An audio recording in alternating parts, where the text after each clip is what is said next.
Good morning everyone, welcome back to our new video. आज मैं आपको बताऊंगी कि हमें कौन कौन सी चीज़ें अवॉइड करनी चाहिए। जिसके भी मेरी तरह लंबे बाल हैं तो हमें क्या क्या चीज़ें नहीं करनी चाहिए और कौन कौन सी चीज़ें हमें करनी चाहिए। ठीक है, तो आज हम इस बारे में बात करने वाले हैं। बाय द वे, आज मैंने अपना हेयर वॉश करा है। ऑलमोस्ट मेरे हेयर 90% ड्राई हो चुके हैं, लेकिन अभी थोड़े बहुत गीले हैं। सबसे पहली फर्स्ट हमें ये ध्यान रखना चाहिए कि अगर हम अपने हेयर को वॉश करके आते हैं तो हमें कभी भी एक हमेशा कॉटन वाला टॉवल यूज़ करना है। ठीक है, कॉटन वाला टॉवल यूज़ करने का फ़ायदा ये होता है कि उससे जो हमारे बाल है ना वो डैमेज कम होते हैं। जो वैसे वाले जो दूसरे वाले तरह के टॉवल होते हैं वो ज़्यादा हमारे हेयर को डैमेज कर देते हैं, तो हमें इस चीज़ को अवॉइड करना चाहिए। अगर आपके पास कॉटन का टॉवल नहीं है तो आप मेरी तरह ऐसे दुपट्टे यूज़ कर सकते हैं जो सॉफ्ट वाले होते हैं।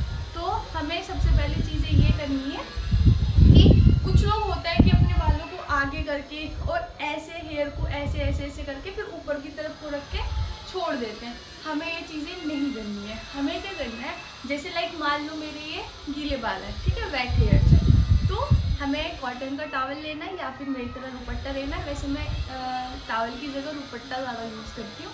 टॉवल में करती हूँ लेकिन थोड़ी बहुत देर। फिर उसके बाद हमें ऐसे करके ये चीज़ें मैं ऐसे करके अपने हेयर्स को ऐसे फोल्ड कर लेती हूँ और ऐसे फोल्ड करके मैं कम से कम आधे घंटे के लिए छोड़ देती हूँ। ऐसे ऐसे ऐसे ऐसे ऐसे फोल्ड करके बस आधे घंटे के लिए छोड़ देने। इससे क्या होगा, हमारे हेयर्स का जो पानी है वो सूख जाएगा और हमारे जो हेयर्स है वो डैमेज नहीं होने के। तो ये चीज़ें आपको ध्यान रखनी है।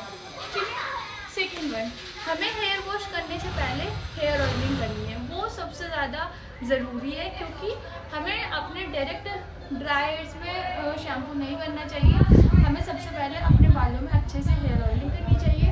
हेयर ऑयलिंग आप अपने हेयर वॉश करने से 2 घंटे पहले भी कर सकते हो, या फिर अगर किसी को रात को ओवरनाइट करनी है और सुबह हेयर वॉश करना है तो वो पूरी रात हेयर ऑयलिंग करके रख सकता है। ठीक है, एंड देन थर्ड वन, सबसे मेन चीज़, जब हम शैम्पू करते हैं तो हम क्या करते हैं, शैम्पू को डायरेक्ट अपने सर में लगाते हैं। ये नहीं करना है, बिल्कुल भी नहीं करना है। हमें ये चीज़ ध्यान रखनी है कि अगर हम हेयर वॉश करने जा रहे हैं, अपने हेयर में शैम्पू करने जा रहे हैं, तो सबसे पहले क्या लेना है, एक मग में थोड़ा सा क्वांटिटी में पानी लेना है, उसमें अपने शैम्पू को मिक्स करना है। देन वो एक तो शैम्पू ज़्यादा हो जाएगा और फिर आपके हेयर उससे ज़्यादा डैमेज नहीं होने के, क्योंकि सब लोग कहते हैं कि भाई ज़्यादा शैम्पू करना भी हमारे लिए हार्मफुल हो सकता है। तो हमें डायरेक्ट शैम्पू तो बिल्कुल अप्लाई नहीं करना है। ठीक है, हमें क्या करना है, हमें मग में पानी लेकर उसमें शैम्पू मिक्स करना है। देन उसके बाद हमें अपने बालों में वो करना है, अप्लाई करना है। एंड हाँ, एक चीज़ और, हमेशा लोग करते हैं कि भाई एक बार शैम्पू लगाया और बाल धो दिए, देन उनको लगता है कि उनके बाल एकदम साफ़ हो गए, क्लीन हो गए। नहीं, हमें हमेशा 2 बार शैम्पू करना चाहिए। भले ही आप पहली बार में थोड़ा शैम्पू ले लो, देन सेकेंड टाइम में थोड़ा सा ज़्यादा शैम्पू ले लो। उससे क्या होता है, हमारे जो हेयर है वो ज़्यादा मतलब अच्छी तरीके से वॉश हो जाते हैं, क्लीन हो जाती है, हमारी स्कैल्प बिल्कुल साफ़ हो जाती है। और हाँ, हमें ना जब हम 2 बार हेयर वॉश करते हैं तो सबसे पहले चीज़ों को ध्यान रखना है कि हमें जब हम हेयर वॉश कर रहे हैं तो हमारे हेयर अच्छी तरीके से वॉश हो जाने चाहिए। हमारे सर में शैम्पू बिल्कुल भी ना बचाओ, क्योंकि ऐसा होता है कुछ लोग जल्दबाजी में मतलब जल्दी जल्दी पानी डाल के चले जाते हैं। उससे क्या होता है, जो शैम्पू होता है वो हमारे स्कैल्प में जम जाता है और फिर वो डैंड्रफ बन जाती है। जिन लोगों को डैंड्रफ की प्रॉब्लम होती है 90% वो इसी वजह से होती है। ठीक है, और हाँ, ये चीज़ मैं बता दूँ, अगर किसी को डैंड्रफ की प्रॉब्लम है, किसी के सर में बहुत ज़्यादा डैंड्रफ है, तो एक मेरे पास एक रेमेडी है, मैं उस रेमेडी को आप लोगों से शेयर कर देती हूँ। आपको क्या करना है, आपको कोई भी हेयर ऑयल लेना है, जो भी आप यूज़ करते हो, जो भी आपको सूट होता हो। ठीक है, आपको वो हेयर ऑयल लेना है, 2 टेबल स्पून ले लो आप। उसमें आपको एक नींबू निचोड़ देना है, उसे मिक्स करके देन आपको अपने रूट्स में हर जगह लगा लेना है और 2-3 घंटे रखना है। देन उसके बाद आपको अपने हेयर वॉश कर देने हैं।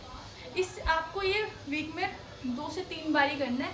देन उसके बाद आपकी जो डैंड्रफ है वो 2-3 हफ्ते में चली जाएगी। ठीक है, तो ये मेन चीज़ें थी जो हमें अवॉइड करनी चाहिए। और हाँ, कुछ लोगों को ये था कि भाई ठीक है, आपके इतने लंबे बाल हैं तो आपके ये मतलब जेनेटिक्स होंगे। मैं मानती हूँ मेरे हेयर जेनेटिक्स है, ठीक है, लेकिन हेयर्स को मैनेज करना उनको बैलेंस रखना। देखो जेनेटिक्स भी मैंने उड़ते हुए देखे हैं, जेनेटिक्स हेयर्स भी मैंने ख़राब होते हुए देखे हैं, डैमेज होते हुए देखे हैं। लेकिन अगर किसी को जेनेटिक्स हेयर इतने हेल्दी है लेकिन उनको ऐसे का ऐसे ही कंटिन्यूस रखना, वो एक बहुत बड़ी चीज़ है। उसके लिए आपको एक अच्छा हेयर ऑयल, अच्छा शैम्पू और कुछ हेयर रेमेडीज़ यूज़ करते रहना है, अपने बालों की केयर करते रहना है, ठीक है। मैं आपको बता दूं, अभी रिसेंट मैंने मेहंदी लगाई थी। मैंने मेहंदी मतलब अभी 4-5 दिन हुए मैंने वीडियो अपलोड करी थी। मैंने मेहंदी 6 साल में लगाई। मैंने 6 साल पहले मेहंदी लगाई थी और उस टाइम पे मैं आपको बता दूं मेरे हेयर की जो लेंथ थी ना वो हिप्स तक थी, मतलब यहाँ तक थी, तब मैंने मेहंदी लगाई थी। और तब से लेके मैंने आज मेहंदी लगाई थी। तो मेहंदी का इतना ज़्यादा फ़र्क पड़ता नहीं पड़ता, आई डोंट नो। देखो ये चीज़ मेरे को सीरियसली नहीं पता कि भाई मेहंदी लगाने से बाल डैमेज होते हैं या फिर अच्छे होते हैं। मैंने मेहंदी लगाई सिर्फ कलर के लिए। मेरे को ना रेड कलर थोड़ा सा, मेरे ना बाल का जो कलर है ना वो हल्का सा गोल्डन है नीचे से, तो मेरे को रेड करने थे वो। अब मैं कलर तो करा नहीं सकती क्योंकि मेरे को ये सब चीज़ें बहुत ज़्यादा बेकार लगती हैं। मेहंदी नेचुरल होती है, इस वजह से मैंने मेहंदी लगाई थी कि मेरे बालों में थोड़ा सा कलर आ जाए। एंड हाँ, सबसे मेन चीज़, आपको अगर मेरी तरह इतने लॉन्ग एंड हेल्दी हेयर चाहिए तो आपको अपने बालों की केयर करनी है सबसे ज़्यादा। ऐसे नहीं है कि भाई कि लंबे बाल हैं, काटे जा रहे हो, मतलब कुछ नहीं कर रहे हो, बस हेयर वॉश करते हो और चले जाते हो, उनका ध्यान नहीं रखना है। नहीं, आपको एक चीज़ का ध्यान रखना है, हमेशा कभी भी वेट हेयर्स अपने कॉम्ब नहीं करने हैं। अगर कोई भी गर्ल्स अपने वेट हेयर को कॉम्ब करती हैं तो देखो, जब हम अपने हेयर वॉश करके आते हैं तो हमारी जो स्कैल्प है वो बहुत सॉफ्ट होती है। आपने देखा होगा कि बरसात के मौसम में बहुत ज़्यादा हेयर फॉल होता है, ठीक है।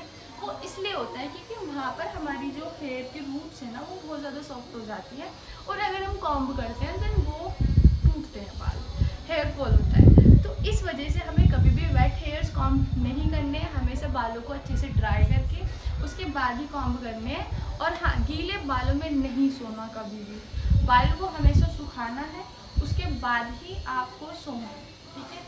गीले बालों में नहीं सोना, इसी से तो हमारे hair damage, hair fall start होता है। तो आई होप कि आपको ये सब चीज़ें समझ आई होगी कि आपको कौन कौन सी चीज़ें अवॉइड करनी चाहिए, कौन कौन सी चीज़ें करनी चाहिए, ठीक है। देन हाँ, अगर आप मेरे से कुछ और जानना चाहते हो कि मैं अपने हेयर के बारे में कुछ बताऊँ, मैं कौन सी रेमेडीज़, कौन सा हेयर ऑयल, सब कुछ शेयर करूँगी मैं आप लोगों के साथ, देन प्लीज़ कमेंट सेक्शन में बताना, ठीक है। आई होप कि आपको ये वीडियो पसंद आई होगी, ठीक है। तो thank you very much and मिलते हैं नेक्स्ट वीडियो में। Bye bye.